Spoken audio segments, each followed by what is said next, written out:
Igal inimesel on õigus armastada just seda inimest, kes talle meeldib. Tavaliselt armastavad naised mehi ja mehed naisi. Kuid ka naine võib armastada teist naist ja mees võib armastada teist meest.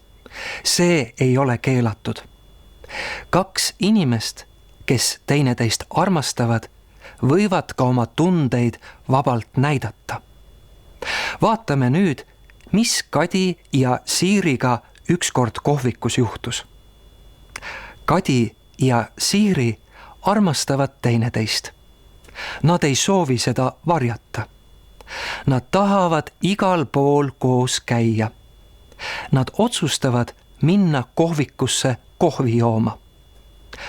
Kohvi oodates hoiavad Kadi ja Siiri käest kinni ning annavad teineteisele musi.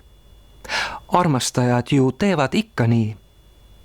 Kadi ja Siiri juurde tuleb kohviku teenindaja. Teenindaja palub, et nad käest kinni ei hoiaks ja teineteisele musi ei annaks.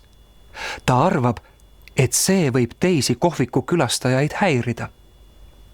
Siis tõuseb püsti proua, kes istus sealsamas lähedal teises lauas. Proua ütleb teenindajale, et teda küll Kadi ja Siiri käitumine ei häiri. Igaühel peab olema võrdne võimalus armastada, keda soovib. Proua soovib, et kohviku teenindaja Kadilt ja Siirilt vabandust paluks. Teenindaja palubki vabandust ning pakub Siirile ja Kadile tasuta tassi kohvi. Kõigil on hea meel, et lugu niimoodi lõppes. Armastus on alati parem kui tüli.